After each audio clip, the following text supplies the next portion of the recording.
일본에서 지진 없이 잠든 날이 있습니까? 저는 결코 없어요. 도쿄에서 태어나 22살이 되도록 땅이 흔들리지 않은 밤이 단 한 번도 없었어요.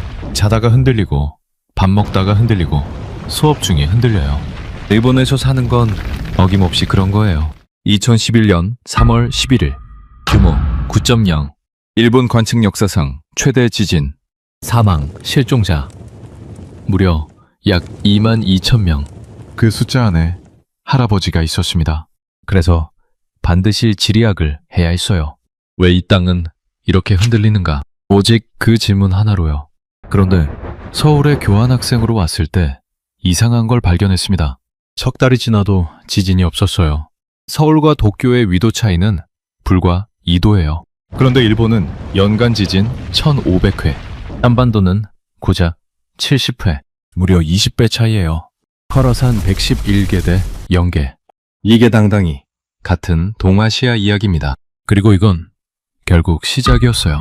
백두대간과 일본 알프스가 90도 다른 이유, 서해, 동해, 남해와 태평양이 완전히 다른 이유, 명량해협 12척이 133척을 이긴 이유, 전부 지형에 있었습니다. 일본인인 저한테는 결코 편하지 않은 이야기였습니다. 그런데 데이터가 묵묵히 그렇게 말하고 있었어요. 흔들리는 땅과 흔들리지 않는 땅, 어느 쪽이 더 강했을까요? 지금부터 그 답을 공개합니다. 구독과 좋아요, 댓글에 대한민국 최고로 응원해주세요. 안녕하세요. 저는 유타입니다. 일본 도쿄 출신이에요. 와세다 대학교 지리학과 3학년이고요. 지금은 서울대학교 교환학생으로 서울에 와 있습니다. 제가 지리학을 전공하게 된 이유가 있어요. 2011년 3월 11일. 저는 그날을 평생 잊을 수 없어요.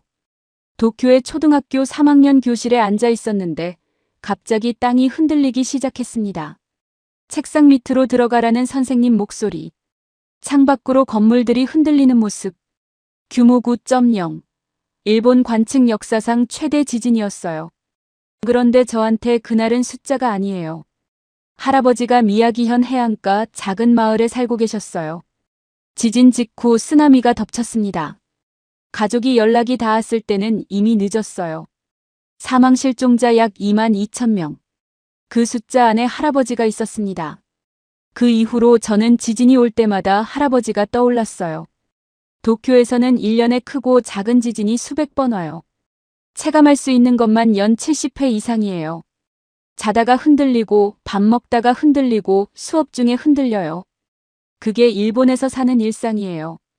그래서 지리학을 선택했습니다. 왜 이 땅은 이렇게 흔들리는가? 그 질문이 저를 이 학문으로 이끌었어요. 서울에 온 건 지난 3월이었습니다. 처음 한 달은 정신없이 지났어요. 언어도 다르고 음식도 다르고 사람들도 달랐거든요. 그런데 2달이 지나면서 이상한 걸 발견했어요. 지진이 없었습니다.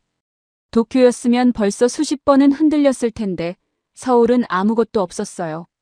처음엔 그냥 운이 좋은 줄 알았어요. 그런데 석 달이 지나도 넉 달이 지나도 아무것도 없었습니다. 같은 동아시아예요. 서울과 도쿄의 위도 차이는 불과 2도예요. 그런데 이렇게 다를 수가 있나요? 저는 그 의문을 들고 마크 핸더슨 교수를 찾아갔습니다. 컬럼비아 대학교 지구환경과학과 교수. 한반도와 일본 열도 비교 지형을 30년 동안 연구해온 분이에요. 서울대학교의 방문연구원으로 와 계셨는데 제가 와세다 교환학생이라고 했더니 흔쾌히 만나주셨어요. 교수님 연구실에 들어서는 순간 벽 한 면을 가득 채운 지도가 눈에 들어왔어요. 동아시아 지형도였습니다. 한반도와 일본 열도가 나란히 걸려 있었어요. 저는 그 지도를 한참 바라봤습니다. 핸더슨 교수가 말했어요. 유타 씨, 그 지도에서 뭐가 보여요? 저는 솔직하게 대답했어요. 한반도는 대륙에 붙어 있고 일본은 바다 위에 떠 있어요. 핸더슨 교수가 고개를 끄덕였습니다. 그게 전부예요. 그 차이 하나가 모든 것을 설명해요. 저는 그 말의 의미를 그때는 이해하지 못했어요. 그런데 그 이후로 이어진 몇 달간의 이야기가 제가 알고 있던 것들을 하나씩 바꿔놨습니다. 핸더슨 교수가 먼저 지진 이야기부터 시작했어요. 유타 씨, 일본의 연간 지진 횟수가 얼마나 되는지 알아요? 저는 대략 알고 있었어요. 규모 1 이상만 해도 연간 약 1,500회 이상이에요. 전 세계 지진의 약 20%가 일본에서 일어납니다. 핸더슨 교수가 말했어요. 그러면 한반도는요? 저는 몰랐어요. 교수님이 말씀하셨습니다. 연간 약 70회예요. 대부분 규모 3 이하고요. 체감하는 지진은 연 10회 내외입니다. 일본의 20분의 1 수준이에요. 저는 그 숫자를 들으며 멈췄습니다. 도쿄에서 살던 제 몸이 반응했어요. 20분의 1. 이게 같은 동아시아 이야기예요. 왜 이렇게 다른 건가요? 핸더슨 교수가 지도를 가리켰어요. 지각판 때문이에요.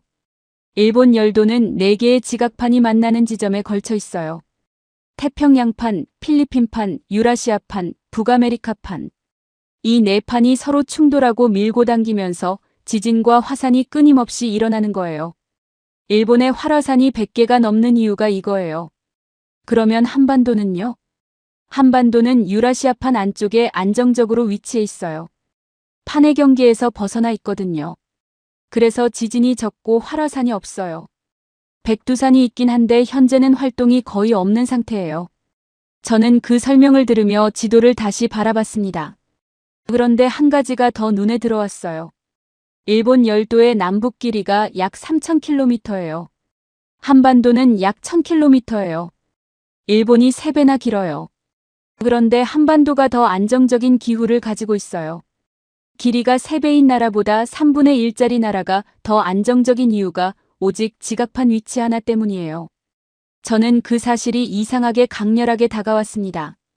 일본 열도가 4개 지각판의 경계 위에 정확히 걸쳐 있었어요. 그리고 한반도는 그 경계에서 비껴나 있었어요. 지도로 보면 불과 수백 킬로미터 차이였어요. 그런데 그 수백 킬로미터가 연간 지진 횟수 20배 차이를 만들고 있었습니다. 핸더슨 교수가 말을 이었어요. 그런데 유타씨, 지진 차이는 시작이에요. 이 지각판 구조의 차이가 두 땅의 지형을 완전히 다르게 만들었거든요. 산줄기의 방향이 다르고 해안선의 구조가 다르고 토양의 성격이 달라요. 그리고 그 모든 차이가 역사를, 문화를, 산업을 다르게 만들었습니다. 저는 그 말을 들으며 생각했어요. 도쿄 초등학교 교실에서 책상 밑에 숨던 그날. 할아버지가 돌아가신 그날. 저는 그때부터 왜 이 땅은 흔들리는가를 물어왔어요.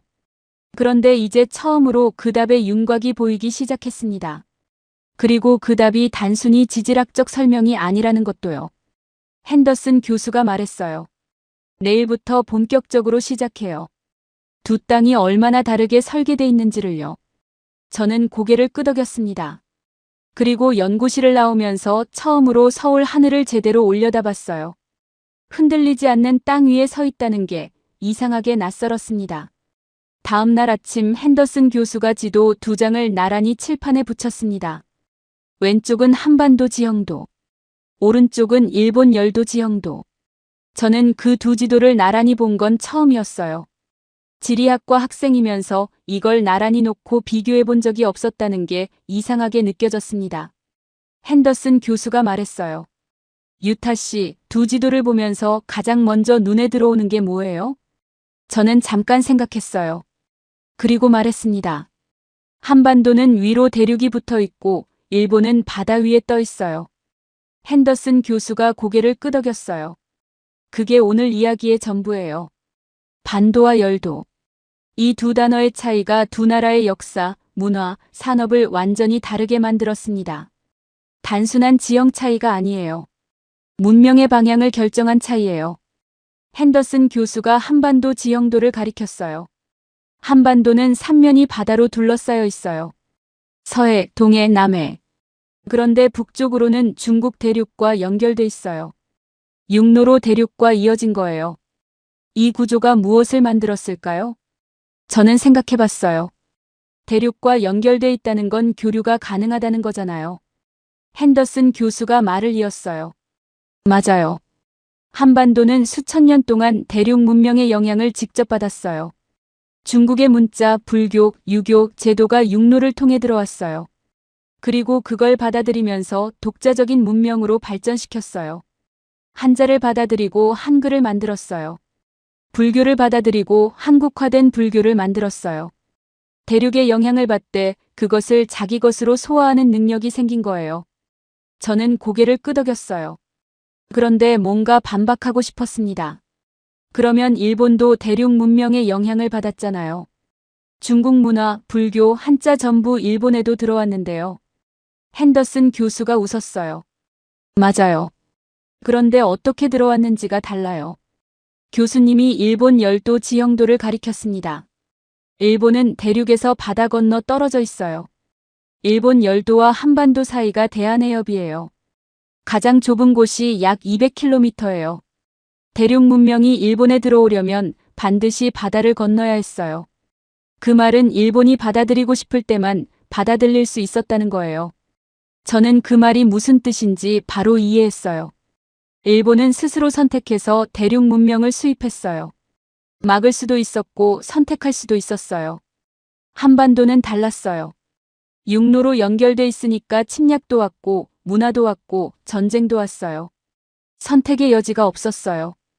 핸더슨 교수가 말했어요. 그런데 유타 씨, 이게 불리함이었을까요? 저는 솔직히 불리함처럼 들렸어요. 침략을 수백 번 받았다는 건 분명히 불리한 거잖아요. 핸더슨 교수가 잠깐 멈췄다가 말했어요. 한반도는 수백 번 침략받았어요. 그런데 언어와 문화가 단 한 번도 완전히 사라진 적이 없어요. 일본은 외세 침략을 거의 받지 않았어요. 두 나라 중 어느 쪽이 더 강한 생존력을 증명한 걸까요?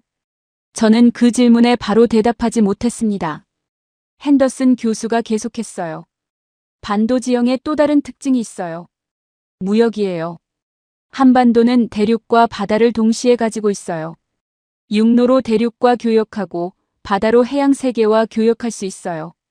이 양방향 교역 능력이 한반도를 동아시아 무역의 중심으로 만들었어요. 저는 지도를 바라봤어요. 한반도의 위치를 다시 봤습니다. 위로는 중국 대륙, 오른쪽으로는 일본, 아래로는 동남아시아로 향하는 바다. 동아시아의 정중앙이었어요. 핸더슨 교수가 숫자 하나를 더 꺼냈어요. 유타 씨, 한국 인구 밀도가 얼마인지 알아요? 저는 몰랐어요. 약 530명 퍼 제곱킬로미터예요. 세계 최고 수준 중 하나예요. 일본은 약 340명이에요. 그런데 이 좁고 빽빽한 땅에서 세계 12경제대국이 나왔어요. 면적으로 보면 말이 안 되는 숫자예요. 저는 그 숫자를 들으며 생각했어요. 산이 70%인 나라에서 경작 가능한 땅도 적은데 인구 밀도는 세계 최고 수준이에요. 그 좁은 공간에서 그 많은 사람들이 살아남고 성장하고 세계 10위를 만들었다는 게 더 이상하게 느껴졌어요. 핸더슨 교수가 말을 이었어요. 그런데 일본은 달라요. 열도는 태평양 쪽으로 열려 있어요. 대륙 쪽은 바다가 가로막혀 있고요. 일본이 무역을 하려면 반드시 바다를 건너야 해요. 그래서 일본은 일찍부터 항해 기술을 발전시켰어요. 그리고 그 항해 능력이 에도 시대 이후 서양과의 교역으로 이어졌어요. 저는 그 설명을 들으며 생각했어요. 반도와 열도, 연결과 고립, 어느 쪽이 더 유리한 건지는 단정할 수 없었어요. 상황에 따라 달랐을 거예요. 전쟁이 많은 시대엔 고립된 열도가 유리했을 거고, 교역이 활발한 시대엔 연결된 반도가 유리했을 거예요. 그런데 핸더슨 교수가 한 말이 머릿속에서 떠나지 않았어요. 수백 번 침략받았는데 언어와 문화가 사라지지 않았다. 저는 그게 어떻게 가능한지 이해가 안 됐어요. 핸더슨 교수가 마치 제 생각을 읽은 것처럼 말했어요. 그 답은 내일 백두대간에서 나와요. 산이 그 비밀을 갖고 있거든요. 저는 지도를 다시 바라봤어요. 한반도 지형도 위로 산줄기들이 보였습니다. 빽빽하게 이어진 산들. 그 산들이 수백 번의 침략을 버텨낸 방어선이었다는 게 실감이 나지 않았어요. 그날 저녁 저는 같은 교환학생 프로그램으로 서울에 온 민준을 만났어요. 서울대학교 지리학과 3학년. 같은 전공이라 첫날부터 말이 잘 통했어요. 식당에서 밥을 먹다가 저는 물었어요. 민준 씨, 서울에 지진이 없는 거 원래 알고 있었어요? 민준이 젓가락을 내려놓으며 말했어요. 당연한 거 아니야? 한반도는 원래 지진 별로 없어. 왜? 저는 그 반응이 충격이었어요. 당연한 거. 민준한테는 당연한 일이 저한테는 한 달 만에 발견한 이상한 사실이었어요. 저는 도쿄에서는 한 달에 몇 번씩 지진이 와요. 잠자다가도 흔들려요. 그게 당연한 줄 알았어요. 민준이 잠깐 저를 바라봤어요. 그리고 말했어요. 그렇구나. 나는 지진이 오는 게 어떤 건지 몰라. 그 한마디가 이상하게 오래 남았어요. 숙소로 돌아오면서 저는 처음으로 서울 지하철 노선도를 다시 봤습니다. 한국 지하철은 세계에서 가장 발달한 시스템 중 하나예요. 서울 지하철 노선이 23개, 여기 700개가 넘어요. 일본 도쿄 지하철이 13개 노선, 285개 역이에요. 산이 70%인 나라에서 어떻게 이런 지하철망이 나왔을까요? 그 질문이 생기는데 하루가 걸렸어요. 그리고 그 답을 찾는 데는 훨씬 더 오래 걸렸습니다. 다음 날 아침 핸더슨 교수가 저를 데리고 강원도 대관령으로 갔습니다. 서울에서 차로 2시간. 고속도로를 달리다가 산으로 접어드는 순간부터 풍경이 달라졌어요. 도로 양쪽으로 산이 이어졌습니다. 일본도 산이 많아요. 그런데 뭔가 달랐어요. 일본의 산은 흩어져 있는 느낌인데 여기는 하나의 거대한 벽처럼 이어지는 느낌이었습니다. 핸더슨 교수가 운전하면서 말했어요. 유타 씨, 지금 보이는 이 산줄기가 백두대간이에요. 백두산에서 지리산까지 한반도를 남북으로 관통하는 산줄기예요. 총 길이 약 1400km. 저는 그 숫자를 듣는 순간 무언가가 떠올랐어요. 일본 알프스가 약 1400km 아닌가요? 핸더슨 교수가 고개를 끄덕였습니다. 길이는 비슷해요. 그런데 방향이 달라요.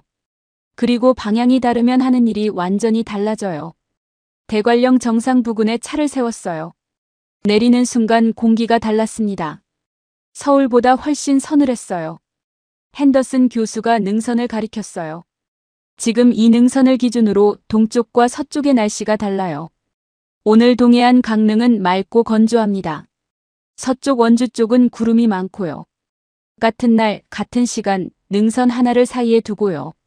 저는 스마트폰으로 강릉과 원주 날씨를 동시에 검색했어요.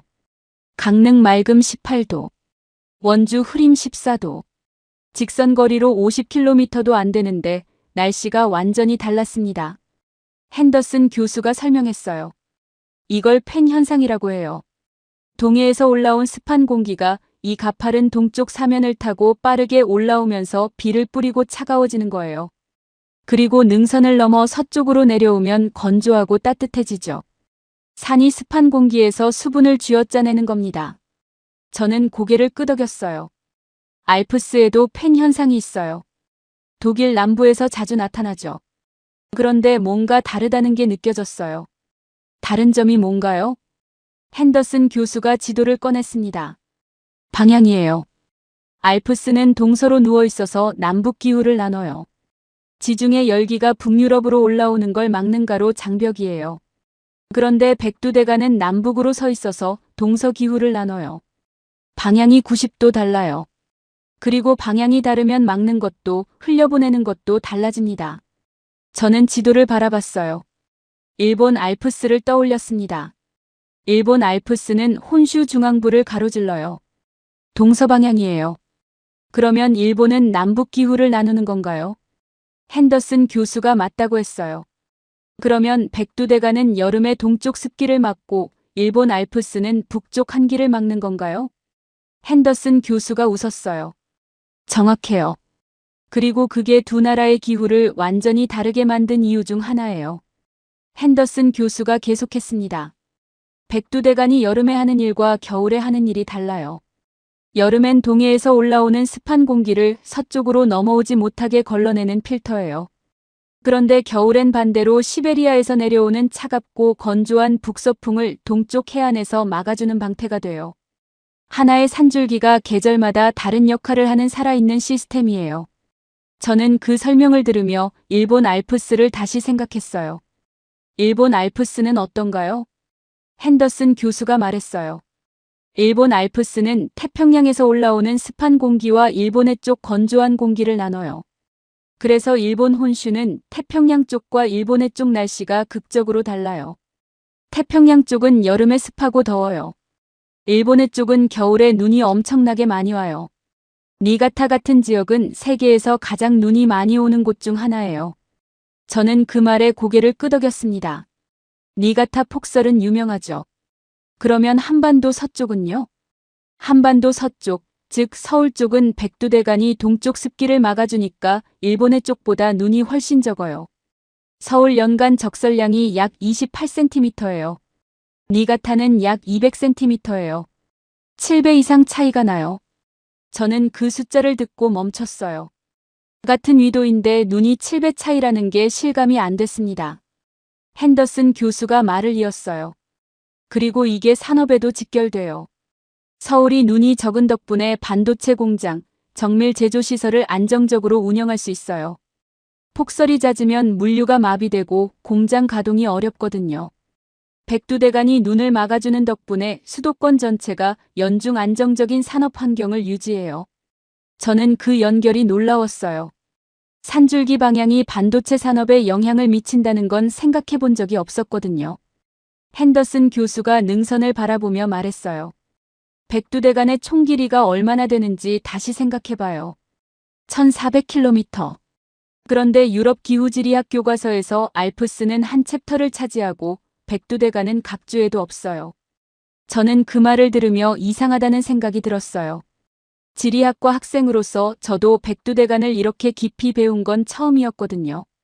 와세다 수업에서 백두대간은 그냥 한반도의 산맥이라는 한 줄로 끝났어요.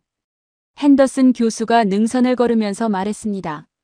유타 씨, 일본 알프스가 일본에 어떤 영향을 미치는지는 잘 알겠죠? 저는 고개를 끄덕였어요. 일본 알프스는 태평양 쪽과 일본의 쪽 기후를 나누는 역할을 해요. 그래서 지역마다 기후가 극단적으로 달라지고 그게 지역 문화와 음식을 다양하게 만들었어요. 맞아요. 그런데 백두대간은 그것보다 더 많은 거래요. 겨울엔 방패, 여름엔 필터, 그리고 역사적으로는 방어선이었어요. 수백 번 침략받았는데 한반도가 버텨낸 이유 중 하나가 바로 이 산줄기예요. 평야였다면 한 번의 전투로 끝났을 텐데 산악 지형에서는 그게 불가능해요. 저는 능선을 바라봤습니다. 그 말이 갑자기 무겁게 다가왔어요. 임진왜란. 일본이 한반도를 침략한 전쟁이에요. 도요토미 히데요시가 1592년에 시작한 7년 전쟁. 저는 일본 역사 수업에서 그 전쟁을 배웠는데 항상 일본 측 시각으로만 배웠어요. 그런데 지금 이 능선 앞에 서서 처음으로 다른 시각이 생겼어요. 일본군이 평지에서는 이겼는데 결국 7년 만에 물러났어요. 이 산들이 그 이유 중 하나였을 거예요. 그 생각이 들자 이상하게 불편했습니다. 핸더슨 교수가 제 표정을 보며 말했어요. 불편해요? 저는 솔직하게 대답했습니다. 네, 조금요. 핸더슨 교수가 고개를 끄덕였어요. 그게 정직한 반응이에요. 지형은 중립이에요. 그런데 그 지형 위에서 벌어진 역사는 중립이 아니죠. 불편한 게 당연해요. 그런데 그 불편함을 피하면 지형도 역사도 제대로 이해할 수 없어요. 저는 능선을 바라봤습니다. 바람이 불어왔어요. 서늘했어요. 돌아오는 차 안에서 핸더슨 교수가 말했습니다. 내일은 바다로 가요. 한반도의 새 바다와 일본을 둘러싼 바다가 얼마나 다른지를 보여드릴게요. 저는 창밖으로 능선이 사라지는 걸 바라봤어요. 백두대간. 1400km의 산줄기. 겨울엔 방패, 여름엔 필터, 역사엔 요새. 그리고 지금은 반도체 공장의 보호막. 하나의 산줄기가 이렇게 많은 일을 하고 있었어요. 저는 그걸 오늘 처음 알았습니다. 다음 날 핸더슨 교수가 저를 데리고 간 곳은 부산이었습니다. 서울에서 KTX로 2시간 반. 부산역에 내리는 순간 바다 냄새가 났어요. 그런데 이상했어요. 도쿄에서 맡던 바다 냄새와 달랐습니다. 더 짭짤하고 강렬했어요. 핸더슨 교수가 말했어요. 오늘 하루 동안 3개의 바다를 볼 거예요. 3개요? 한반도는 서해, 동해, 남해로 둘러싸여 있어요. 그런데 이 세 바다는 성격이 완전히 달라요. 같은 나라를 둘러싸고 있는데 각각이 하는 일이 전혀 달라요. 오늘 그걸 직접 보여드릴게요. 첫 번째는 남해였습니다. 부산 앞바다에 섰을 때 저는 바로 압도됐어요. 작은 섬들이 끝없이 흩어져 있었습니다. 크고 작은 섬, 기암절벽, 복잡하게 파고드는 해안선. 일본의 세토네해와 비슷한 느낌이었는데 규모가 달랐어요. 핸더슨 교수가 말했습니다. 리아스식 해안이에요. 해안선이 매우 복잡하게 들쑥날쑥한 지형이죠. 한국 남해안은 세계에서 해안선이 가장 복잡한 지역 중 하나예요. 크고 작은 섬이 약 2,000개 넘게 흩어져 있어요. 저는 그 숫자에 놀랐어요. 2,000개요? 핸더슨 교수가 고개를 끄덕였어요. 그런데 이 복잡한 해안선이 무엇을 만들었는지 알아요? 작은 맘마다 천연 항구가 만들어졌어요. 부산, 거제, 통영, 여수. 이 항구들이 한국 조선업의 토대가 됐어요. 세계 1위 조선 강국이 된 이유가 바로 이 해안선이에요. 저는 그 연결이 바로 이해됐어요. 복잡한 해안선 천연 항구 조선업. 논리가 선명했습니다. 그러면 일본은요? 일본도 해안선이 복잡한데요. 핸더슨 교수가 고개를 끄덕였습니다. 일본도 복잡해요. 그런데 방향이 달라요. 일본 남해안, 즉 태평양 쪽은 외해에 직접 노출돼 있어요. 파도가 강하고 개방적이에요. 한국 남해안은 섬들이 방파제 역할을 해서 해안이 잔잔해요. 그 차이가 항구의 성격을 다르게 만들었어요. 한국 남해안 항구는 대형 선박을 안전하게 정박시키기 좋은 구조예요. 저는 고개를 끄덕였어요. 그런데 속으로 생각했어요. 일본도 조선업이 강한데. 미쓰비시, 가와사키, IHI. 일본 조선업도 세계적이에요. 핸더슨 교수가 말했어요. 일본 조선업도 강해요. 그런데 지금은 한국이 연속 1위예요. 왜 그런지는 지형만으로 설명하기 어렵고 여러 요인이 있어요. 다만 남해안 지형이 한국 조선업에 유리한 조건을 만들어준 건 사실이에요. 저는 그 솔직한 대답이 좋았습니다. 교수님이 한국 편을 일방적으로 드는 게 아니었거든요. 다음은 차를 타고 서쪽으로 이동해서 서해안으로 갔어요. 도착했을 때 저는 눈을 크게 떴습니다. 바다가 없었어요. 아니, 있었는데 진흙밭이었어요. 광활한 갯벌이 끝없이 펼쳐져 있었습니다. 이게 바다예요? 핸더슨 교수가 웃었어요. 썰물 때라서 그래요. 서해는 조수간만의 차가 커요. 인천 같은 경우는 최대 약 9m까지 차이가 나요. 밀물대와 썰물대 해안선이 완전히 달라지는 거예요. 저는 그 숫자에 놀랐어요. 9m요? 일본 도쿄만의 조수간만의 차는 약 1.5m 정도예요.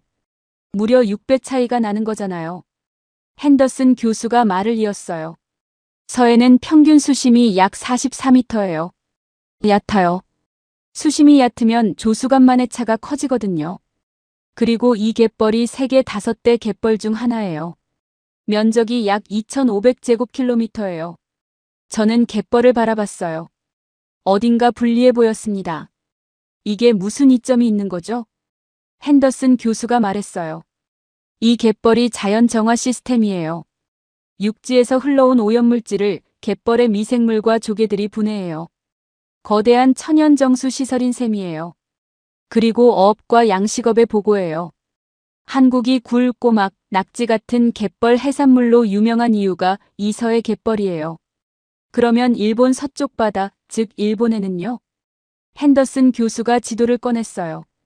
일본에는 평균 수심이 약 1752m예요. 서해보다 40배 깊어요. 그래서 조수간만의 차가 작고 갯벌이 없어요. 대신 깊은 바다라서 한류와 난류가 교차하는 어장이 형성돼요. 일본이 신선한 생선 어업이 발달한 이유 중 하나가 이거예요. 저는 그 대비가 흥미로웠어요. 서해 얕은 바다 갯벌 발효 해산물 문화. 일본의 깊은 바다 풍부한 어장 신선 어업 문화. 마지막으로 동해로 이동했어요. 강릉 앞바다에 섰을 때 색깔이 달랐습니다. 짙은 남색이었어요. 서해의 탁한 갈색과 완전히 달랐어요. 핸더슨 교수가 말했어요. 동해는 평균 수심이 약 1684m예요. 서해보다 38배 깊어요. 그래서 수온 변화가 작아요. 심층수가 표층 온도 변화를 완충해주거든요. 거대한 열저장고예요. 겨울에 강릉이 서울보다 따뜻한 이유가 바로 이거예요. 동해가 열을 저장했다가 천천히 내보내는 거거든요. 저는 그 세 바다를 하루 만에 전부 봤어요. 서해, 남해, 동해. 각각 완전히 달랐습니다. 핸더슨 교수가 동해를 바라보며 말했어요. 유타 씨, 일본을 둘러싼 바다와 비교해보세요. 일본은 태평양과 일본해가 있어요. 두 바다예요. 그런데 한반도는 세 바다가 각각 완전히 다른 역할을 해요. 서해는 갯벌과 조수를 만들고, 남해는 복잡한 해안선으로 항구를 만들고, 동해는 열을 저장해서 기온을 완충해요. 지중해가 하나의 악기라면 한반도의 세 바다는 서로 다른 파트를 연주하는 앙상블이에요. 저는 그 비유가 마음에 들었어요. 그런데 동시에 뭔가 걸렸어요. 그러면 일본해는 한반도 동쪽 바다 동해잖아요. 일본은 그 바다를 일본해라고 부르고 한국은 동해라고 불러요. 그 이름 분쟁이 지금도 계속되고 있는데요. 핸더슨 교수가 잠깐 멈췄어요. 그리고 말했습니다. 그건 지형의 문제가 아니라 역사의 문제예요. 오늘은 지형 이야기를 계속하죠. 저는 고개를 끄덕였습니다. 그 주제는 더 깊이 들어가면 불편해질 것 같았어요. 해가 동해 위로 지기 시작했어요. 짙은 남색 바다 위로 붉은 빛이 번졌습니다. 저는 하루 동안 세 개의 바다를 봤어요. 각각 수심이 다르고 색깔이 다르고 역할이 달랐어요. 그리고 그 세 바다가 한반도를 둘러싸며 각자의 방식으로 이 땅을 만들어 왔어요. 일본을 둘러싼 바다도 각자의 역할이 있었어요. 태평양은 쓰나미와 태풍을 가져오고 일본에는 풍부한 어장을 만들었어요. 그런데 한반도의 세 바다는 뭔가 더 정교하게 맞물려 있다는 느낌이 들었어요. 앙상블. 핸더슨 교수의 그 단어가 머릿속에서 떠나지 않았습니다. 쓰나미. 그 단어가 떠오르는 순간 할아버지 얼굴이 스쳤어요. 저는 동해를 바라봤습니다. 이 바다는 조용했어요. 태평양처럼 쓰나미가 오지 않아요. 한반도 동해안은 지형구조상 태평양 쓰나미의 직격을 받지 않거든요. 그게 이상하게 부러웠습니다. 부산에서 서울로 돌아온 다음 날 핸더슨 교수가 연구실에서 노트북을 열었습니다. 오늘은 현장이 아니에요. 숫자로 이야기할 거예요. 교수님이 화면에 표를 띄웠어요. 일본과 한반도의 자연재해 통계였습니다. 저는 그 표를 보며 멈췄어요. 일본 연간 지진 1500회 이상. 활화산 111개. 쓰나미 피해 횟수 역대 최다. 태풍 연평균 상륙 3회. 한반도 연간 지진 70회. 활화산 0개. 쓰나미 피해 거의 없음. 태풍 연평균 상륙 1회 미만. 저는 그 숫자들을 한참 바라봤습니다. 핸더슨 교수가 말했어요. 유타 씨, 이 숫자들이 뭘 의미하는지 알아요? 저는 솔직하게 말했어요. 일본이 훨씬 위험한 환경에 있다는 거잖아요. 핸더슨 교수가 고개를 끄덕였어요. 그런데 그게 일본에 무엇을 만들었을까요? 저는 잠깐 생각했어요. 위험한 환경이니까 대비 기술이 발달했겠죠. 내진 설계, 쓰나미 방벽, 재난 대응 시스템. 일본은 세계 최고 수준의 재난 대응 능력을 갖고 있어요. 핸더슨 교수가 고개를 끄덕였습니다. 맞아요. 일본은 자연재해와 싸우면서 세계 최고의 방제 기술을 만들었어요. 그런데 역설적으로 그 에너지의 상당 부분이 재난 대비에 소비됐어요. 일본이 건설에 투자하는 GDP 대비 비율이 세계 최고 수준인 이유 중 하나가 이거예요. 끊임없이 부수고 다시 짓는 거예요. 저는 그 말이 와닿았어요. 일본의 건설업이 GDP에서 차지하는 비율이 높다는 건 알고 있었는데 그 이유를 그렇게 생각해 본 적은 없었거든요. 핸더슨 교수가 계속했어요. 반면 한반도는 달라요. 지진이 적고 활화산이 없으니까 건물을 한 번 지으면 오래 써요. 그 에너지를 다른 곳에 쓸 수 있어요. 반도체 공장을 보세요. SK 하이닉스 이천 공장, 삼성 평택 공장. 이 공장들은 내진 설계를 하긴 하지만 일본만큼 극단적인 수준은 아니에요. 그 비용 차이가 생산 원가에 영향을 미쳐요. 저는 그 연결이 놀라웠어요. 지진 횟수 차이가 반도체 원가에 영향을 미친다는 건 생각해 본 적 없었거든요. 핸더슨 교수가 또 다른 표를 열었어요. 이번엔 토지 이용 현황이었습니다. 저는 그 숫자가 의외였어요. 한반도가 산이 더 많은데 경작 가능한 땅 비율이 더 높아요? 핸더슨 교수가 고개를 끄덕였습니다. 이유가 있어요. 일본은 화산 지형이 많아요. 화산재 토양은 일부 작물엔 좋지만 전반적으로 경작하기 어려워요. 그리고 지형이 더 험준해요. 반면 한반도는 화산 지형이 없어서 토양이 더 안정적이에요. 서쪽 평야지대, 낙동강 뉴역 같은 곳은 매우 비옥한 농업지대예요. 저는 그 설명을 들으며 창밖을 봤어요. 서울 한강 남쪽으로 넓은 평지가 펼쳐지고 있었습니다. 핸더슨 교수가 말을 이었어요. 그리고 한반도에 산이 많다는 게 농업에만 불리한 건 아니에요. 산에서 내려오는 강이 농업용 수자원을 풍부하게 만들어요. 한강, 낙동강, 금강, 영산강. 이 4대 강이 전부 산에서 발원해서 평야로 흘러요. 산이 수원지 역할을 하는 거예요. 저는 그 구조가 이해됐어요. 산강 평야 농업. 산이 많다는 게 오히려 수자원을 안정적으로 공급하는 구조를 만든 거였어요. 일본은요? 핸더슨 교수가 말했어요. 일본도 산에서 강이 흘러요. 그런데 일본의 강은 대부분 짧고 급해요. 산이 해안 가까이 있어서 강이 바다까지 거리가 짧거든요. 그래서 물이 빠르게 바다로 빠져나가요. 반면 한반도의 강은 상대적으로 길고 완만해요. 물을 더 오래 담을 수 있어요. 저는 메모를 했습니다. 일본 강 짧고 급함 vs 한반도 강 길고 완만함. 핸더슨 교수가 마지막 숫자를 꺼냈어요. 유타 씨, 한국 쌀 단위 면적당 수확량이 얼마인지 알아요? 저는 몰랐어요. 헥타르당 약 7톤이에요. 세계 최고 수준이에요. 일본도 비슷하게 높아요. 그런데 두 나라 모두 산이 많고 경작지가 적어요. 그런데 그 적은 경작지에서 세계 최고 수준의 수확량이 나와요. 저는 그 숫자가 의외였어요. 산이 많아서 불리하다고 생각했는데 그 산에서 내려오는 강물이 비옥한 토양을 만들었어요. 적은 면적에서 최고의 수확량이 나오는 구조였어요. 불리한 조건이 만들어낸 역설이었습니다. 핸더슨 교수가 노트북을 닫으며 말했어요. 유타 씨, 오늘 숫자들을 보면서 어떤 생각이 들었어요? 저는 솔직하게 말했어요. 일본이 자연재해 면에서 훨씬 불리한 환경에 있다는 걸 알면서도 그 불리함이 다른 능력을 만들었다는 게 신기했어요. 방제 기술이라든지 빠른 재건 능력이라든지. 핸더슨 교수가 고개를 끄덕였습니다. 맞아요. 그리고 한반도는 자연재해가 적은 대신 다른 종류의 도전이 있었어요. 인간으로부터의 도전이요. 수백 번의 외세 침략. 그 도전이 다른 종류의 생존력을 만들었어요. 저는 그 말을 듣고 잠깐 말이 없었어요. 자연과 싸운 나라와 사람과 싸운 나라. 두 나라가 맞닥뜨린 도전이 달랐어요. 그리고 그 도전이 각각 다른 능력을 만들었습니다. 핸더슨 교수가 마지막으로 말했어요. 내일은 이 모든 게 사람에게 어떤 영향을 미쳤는지를 볼 거예요. 사계절과 발효 음식 이야기예요. 지형이 문화를 만든 이야기거든요. 저는 고개를 끄덕였습니다. 그날 밤 숙소에서 저는 오래 잠을 자지 못했어요.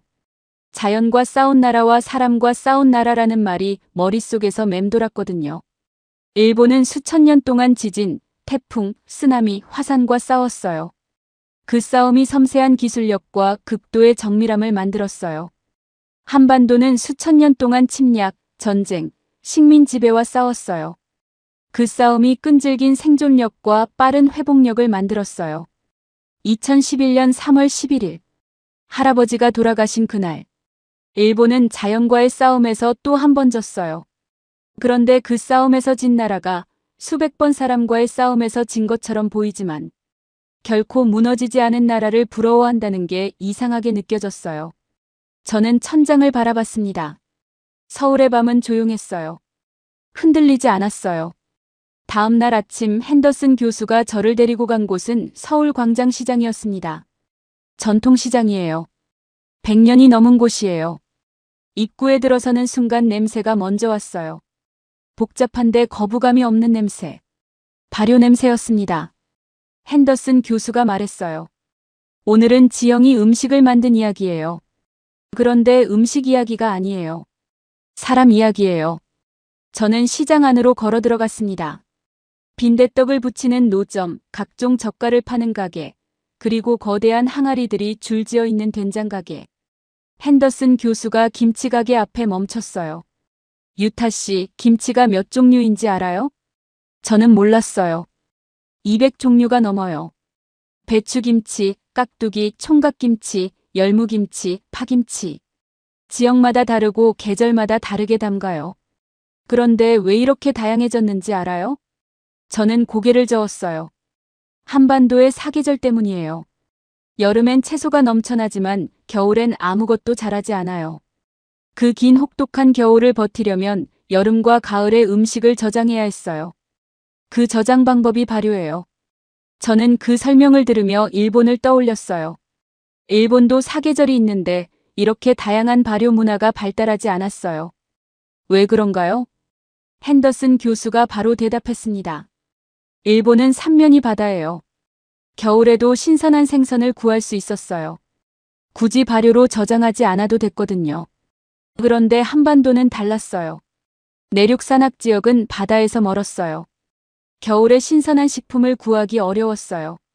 그래서 채소 발효를 극도로 발전시켜야 했어요. 저는 그 차이가 선명하게 이해됐습니다. 바다 접근성의 차이가 음식 문화를 갈랐어요. 핸더슨 교수가 된장 가게 앞으로 저를 이끌었습니다. 커다란 항아리들이 줄지어 있었어요. 된장, 간장, 고추장. 한국 음식의 기본 양념이에요. 전부 발효 식품이에요. 그런데 이 양념들을 만들려면 얼마나 걸리는지 알아요? 저는 몰랐어요. 최소 1년. 길게는 수십 년이에요. 100년이 넘은 된장을 가진 집도 있어요. 저는 그 말에 멈췄어요. 일본 미소도 발효식품이에요. 그런데 이렇게 긴 시간을 들이진 않아요. 보통 수개월이에요. 한국 된장은 왜 이렇게 오래 걸리나요? 핸더슨 교수가 말했어요. 된장은 콩과 소금과 시간이에요. 재료는 단순한데 결과가 복잡해요. 그리고 그 복잡함은 오직 기다림에서 나와요. 한국 음식 문화의 핵심이 여기 있어요. 빠른 실행력을 가진 민족이 동시에 수십 년을 기다리는 음식을 만들어요. 이 두 가지가 공존하는 문화예요. 저는 그 말이 흥미로웠어요. 빠른 실행력과 긴 기다림의 공존. 일본도 그런 공존이 있어요. 빠른 서비스 문화와 수백 년 된 장인 문화가 공존하거든요. 핸더슨 교수가 고개를 끄덕였어요. 맞아요. 그런데 그 기다림의 이유가 달라요. 일본의 장인 문화는 선택이에요. 더 좋은 것을 만들기 위해 오래 기다리는 거예요.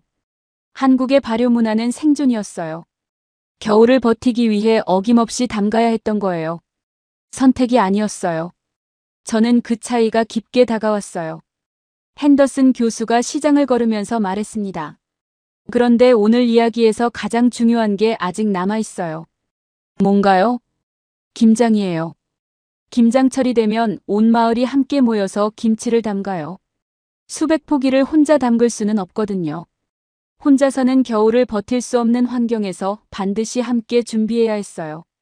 그 집단 협력이 발효 기술을 나누고 발전시켰어요. 저는 그 말을 들으며 멈췄어요. 집단 협력. 한국 사람들이 단체 프로젝트를 빠르게 실행하는 능력, 조선소에서 수만 명이 하나의 목표로 움직이는 능력. 그게 김장에서 시작됐을 수도 있겠다는 생각이 처음으로 들었어요. 반면 일본의 장인 문화는 개인이에요. 혼자 수십 년을 갈고 닦는 거예요. 집단보다 개인의 완성도를 높이는 방향이에요. 핸더슨 교수가 말했어요. 두 문화 중 어느 게 낫다는 게 아니에요. 다른 거예요. 그리고 그 다름이 지형과 기후에서 나왔어요. 저는 시장을 걸으면서 생각했어요. 일본의 신선 어업 문화, 한국의 발효 문화. 두 문화는 같은 동아시아에 있지만 완전히 다른 방향으로 발달했어요. 그리고 그 차이가 섬나라와 반도의 지형 차이에서 나온 거였어요. 시장을 나오면서 핸더슨 교수가 말했어요. 유타 씨, 일본 음식 중에서 가장 오래 기다리는 음식이 뭔지 알아요? 저는 생각했어요. 가쓰오부시. 발효와 건조를 반복해서 만드는데 꽤 오래 걸려요. 핸더슨 교수가 고개를 끄덕였어요. 가쓰오부시 최고급은 3년 정도 걸려요. 한국 된장 최고급은 수십 년이에요. 두 나라 모두 기다림을 알아요. 그런데 그 스케일이 달라요. 그리고 그 스케일의 차이가 겨울의 혹독함 차이에서 나왔어요. 저는 광장시장을 나오면서 뒤를 돌아봤습니다. 된장 항아리들이 줄지어 있었어요. 수십 년을 묵묵히 기다리는 항아리들. 그때 민준이 제 옆에 섰어요. 오늘 같이 나온 거였어요. 민준이 항아리를 보며 말했습니다. 우리 할머니 집에도 30년 된 된장이 있어. 경상도 시골인데 매년 조금씩 꺼내 쓰고 또 채워 넣어. 할머니가 돌아가셔도 그 된장은 남는다고 하시더라고. 저는 그 말을 듣고 멈췄습니다. 할머니가 돌아가셔도 된장은 남는다. 저는 갑자기 생각했어요. 할아버지 집에 된장이 있었어요. 미야기현 해안가 작은 집. 할아버지가 매년 미소를 담그셨어요. 겨울마다 그 미소로 국을 끓여주셨어요. 따뜻했어요. 그 집이 2011년 3월에 사라졌어요. 된장도 같이요. 민준이 제 표정을 보더니 조용히 물었어요. 괜찮아? 저는 고개를 끄덕였습니다. 그런데 목이 메었어요. 저는 된장 항아리를 한참 바라봤습니다. 눈이 뜨거워졌어요. 다음 날 핸더슨 교수가 저를 데리고 간 곳은 통영이었습니다. 경상남도 남해안. 서울에서 차로 4시간 거리예요. 내려가는 내내 창밖으로 바다와 섬이 번갈아 나타났어요. 리아스식 해안. 챕터 4에서 배운 그 지형이 눈앞에 펼쳐지고 있었습니다. 통영 항구에 도착해서 유람선을 탔어요. 핸더슨 교수가 말했어요. 오늘은 명량해전 이야기를 할 거예요. 저는 그 이름을 듣는 순간 잠깐 굳었습니다. 명량해전. 1597년. 이순신 장군이 배 12척으로 일본 함대 133척을 격파한 전투예요. 저는 일본 역사 수업에서 임진왜란을 배웠어요. 그런데 명량해전은 항상 짧게 지나갔어요. 일본이 패한 전투였으니까요. 핸더슨 교수가 말을 이었어요. 유타 씨, 배 12척으로 133척을 이기는 게 가능한가요? 저는 솔직하게 대답했어요. 불가능하죠. 전력이 10분의 1이에요. 핸더슨 교수가 고개를 저었습니다. 지형을 알면 가능해요. 유람선이 남해 섬 사이를 지나가면서 핸더슨 교수가 설명을 시작했어요. 명량해협. 전라남도 해남과 진도 사이에 있는 좁은 해협이에요. 폭이 가장 좁은 곳이 약 300m예요. 그리고 이 해협은 물살이 세계에서 가장 빠른 곳 중 하나예요. 최대 유속이 시속 약 22km예요. 저는 그 숫자를 들었어요. 시속 22km. 빠른 강물 수준이에요. 핸더슨 교수가 계속했어요. 이순신 장군이 이 해협을 전장으로 선택했어요. 133척을 상대로 12척이 싸우려면 133척이 동시에 들어올 수 없는 곳이어야 했어요. 명량 해협의 좁은 폭이 그걸 만들어줬어요.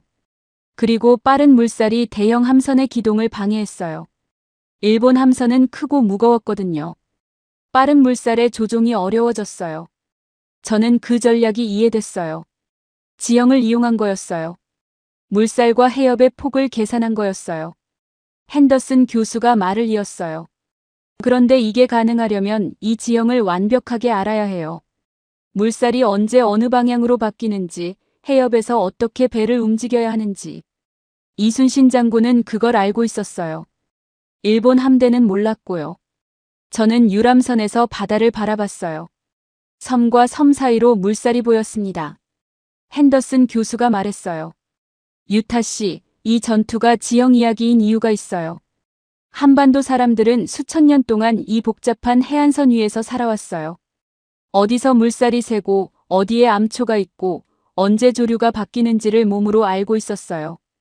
그 지식이 전쟁에서 생존의 무기가 됐어요. 저는 그 말을 들으며 생각했어요. 지형을 읽는 능력. 자기 땅을 누구보다 잘 아는 것. 그런데 동시에 불편했어요. 저는 솔직하게 말했습니다. 교수님, 저는 일본인으로서 이 이야기가 불편해요. 임진왜란은 일본이 한반도를 침략한 전쟁이에요. 명량해전은 그 전쟁에서 일본이 패한 전투고요. 이걸 지형 이야기로만 보기가 어려워요. 핸더슨 교수가 유람선 난간에 기대어 저를 바라봤어요. 그게 정직한 반응이에요. 유타 씨. 교수님이 잠깐 멈췄다가 말을 이었어요. 저는 미국인이에요.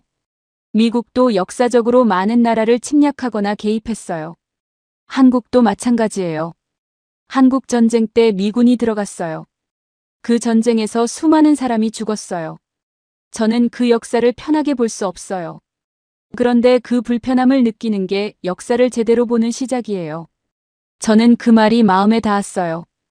핸더슨 교수가 말을 이었어요. 지형은 중립이에요.